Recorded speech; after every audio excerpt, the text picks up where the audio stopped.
Racism, one of the deepest wounds in human history. But is it an instinct we're born with, or is it a system carefully constructed over centuries? Let's turn back time. Egypt, Greece, Rome. How did people divide themselves? By skin color? Not exactly. But then came one of the darkest chapters in human history: the transatlantic slave trade. As European empires expanded, they needed a justification for their exploitation. And they found one, by dehumanizing an entire group of people based solely on the color of their skin.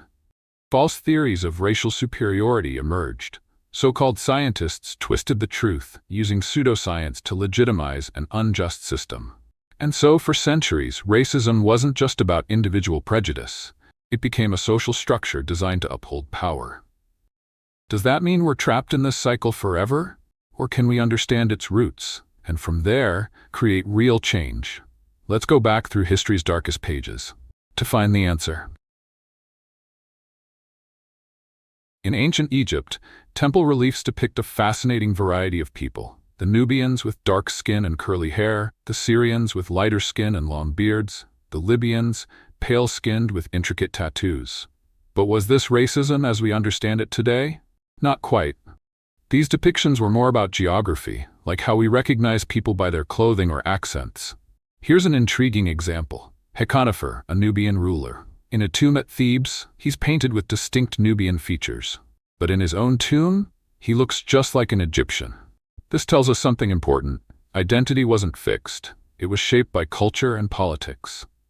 Now let's move to ancient Greece. The Greeks had a unique word for foreigners: barbaroi. It came from how non-Greek languages sounded to them: bar bar bar.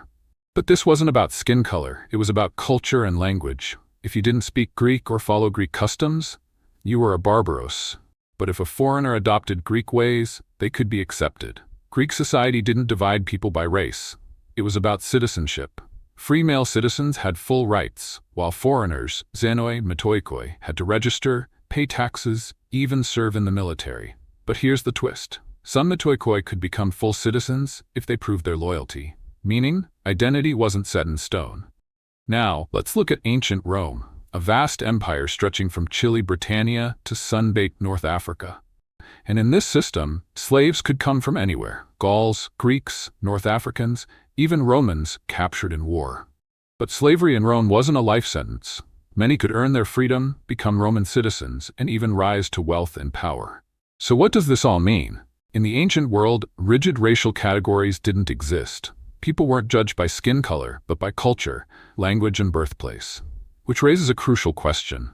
If racism as we know it today didn't exist back then, when did it begin? The Middle Ages lasted from the fall of the Western Roman Empire in the 5th century to the beginning of the Renaissance in the 15th century, a period in which European and Islamic societies were deeply influenced by religion. Christianity dominated Europe, while Islam spread across the Middle East, North Africa, and parts of Western Asia. But did this era witness racism as we understand it today? In 1095, Pope Urban II called for the First Crusade to reclaim the Holy Land. However, these expeditions didn't just target campaigns beyond Europe, they also had profound effects on communities within the continent. In the Rhineland, Germany, in 1096, some Crusader knights attacked Jewish communities, labeling them as enemies of Christianity. In addition to violence, legal restrictions were imposed, such as limiting citizenship rights and enforcing higher taxes on certain minority religious groups. In 1290, King Edward I of England expelled all Jews from his kingdom. In 1492, Spain's Alhambra decree gave an ultimatum: convert or leave. The result? Thousands were exiled, plundered, and left to flee in fear. While medieval Europe was dominated by religious conflict, a different kind of prejudice began to emerge in the Islamic world in the 13th and 14th centuries, a prejudice based on ethnicity. Thinkers like al-Idrisi and Ibn Khaldun described Africa as a land with a thriving civilization. However, some writings by Ibn Battuta and al-Abshibi reflected a different view, associating certain ethnic groups with specific social traits. These notions may have been influenced by ancient philosophical ideas, such as Aristotle's theory of dividing peoples according to their climatic conditions.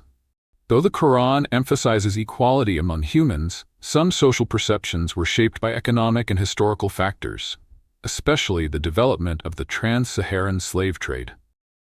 Yet, the view of skin color in the Islamic world during this period hadn't yet crystallized into a rigid system of racial distinction, as it would in later times. In conclusion, the Middle Ages did not yet have racism in the modern sense. In Europe, prejudice was primarily religious. In the Islamic world, racial prejudice had not yet formed into an ideological system.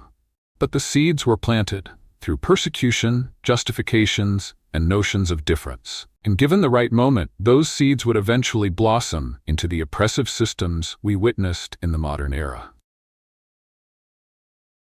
The story begins in the 15th century. The West African coast, 1441. A group of Portuguese sailors, under the guidance of Prince Henry the Navigator, first set foot on the golden sands of Mauritania. But this time, they weren't just here for trade like on previous voyages. They began taking Muslim Berbers and other African communities from the Sahara onto their ships, marking a new chapter in history, the formation of the transatlantic forced labor networks. 3 years later, in 1444, in Lagos, Portugal, Africans were brought to Europe, becoming part of the forced labor system. Picture this moment: people torn from their homeland, facing a completely foreign reality. This was one of the first steps that would change the way the world viewed labor and humanity. In 1452, Pope Nicolaas V issued the Dum Diversas Bull, granting Portugal the authority to expand its influence. This was the moment when the concept of social stratification based on cultural and religious differences began to take root. These ideas would have profound effects on the centuries to come. By the 16th century, Spain also joined the colonial system. In 1517, the Spanish crown officially approved the importation of African labor to serve in plantations and resource mining operations in the New World. One of the earliest supporters of this idea was Bartolomé de las Casas, a Catholic priest who initially fought for the rights of Native Americans. However, later on, he realized the severe consequences of this system and openly opposed it. By the late 16th century, imagine a city like Seville, Spain. Bustling streets, the sound of horse-drawn carts rolling on cobbled roads, and among the passing crowds, a part of the population consisted of enslaved Africans. With the advent of the Asiento, the trade of enslaved people expanded even further, creating a major shift in the social and economic structure of the Spanish Empire. Then came England. Initially, England participated indirectly through private merchants and the voyages of explorers. But by the early 17th century, the situation began to change. In 1619, a Dutch ship docked at Jamestown, Virginia, carrying a group of Africans. Though forced labor from various regions had already been present in the New World, this event marked a turning point. It laid the foundation for a long-lasting labor system in North America, closely tied to changes in law and society. Gradually, the concepts of class, race, and social status, ideas that had existed for centuries, became more deeply entrenched through policies and laws. This system wasn't just a labor model, it had a lasting impact, shaping the history of the Americas, Africa, and Europe. And so a massive machine began to operate, a system of racial discrimination that would last for over 400 years, affecting the lives of millions. The 18th century was a time of discovery, empire building, and scientific exploration. But alongside these advancements came the emergence of a new concept, the classification of humanity into distinct racial categories, a system that would influence societies for generations. In 1735, Swedish scientist Carl Linnaeus introduced Systema Naturae, categorizing humanity into 4 groups based on perceived traits and ways of life. Later, in 1779, German scholar Johann Blumenbach expanded this classification to 5, introducing the term Caucasian, a label that would take on a life of its own. While Blumenbach himself did not create a strict racial hierarchy, interpretations of his work contributed to evolving ideas about human differences. By the 19th and 20th centuries, these classifications began to influence laws, policies, and social structures. In the United States, post-Civil War segregation laws, commonly known as Jim Crow laws, created barriers to equal opportunities in education, employment, and public life. The Plessy v. Ferguson ruling in 1896 reinforced the doctrine of separate but equal, a legal principle that shaped American society for decades. Across the Atlantic, racial theories influenced political ideologies. In early 20th century Europe, the study of genetics and human variation led to discussions on eugenics, which played a role in shaping social policies.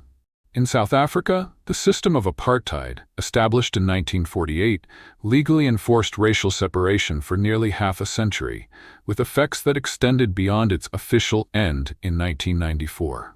These historical developments have had lasting effects, shaping the world we live in today. Understanding this history helps us recognize how ideas evolve over time and continue to influence societies across generations. We've made incredible strides toward racial equality, but how far have we truly come? In 1965, the world took a major step forward with the adoption of the International Convention on the Elimination of All Forms of Racial Discrimination, setting a global legal standard for equality. Since then, nations have worked to uphold these commitments, with ongoing efforts from the United Nations and other international organizations. In the United States, the 1960s marked a turning point. The Civil Rights Act of 1964 prohibited discrimination in employment. The Voting Rights Act of 1965 reinforced equal access to the ballot, and the Fair Housing Act of 1968 addressed housing discrimination. These laws were monumental in shaping a more inclusive society. More recently, the U.S. government has introduced additional measures. In 2021, Juneteenth was established as a federal holiday, commemorating the end of slavery.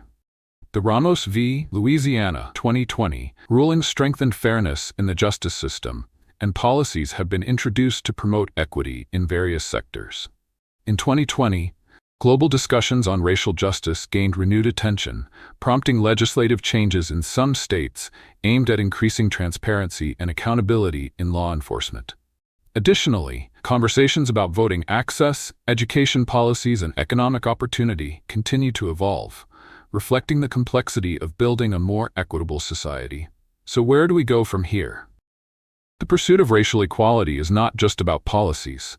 It's about collective efforts, ongoing dialogue, and a shared commitment to inclusivity. By understanding history and recognizing progress, we can continue shaping a future that reflects the ideals of justice and equal opportunity for all.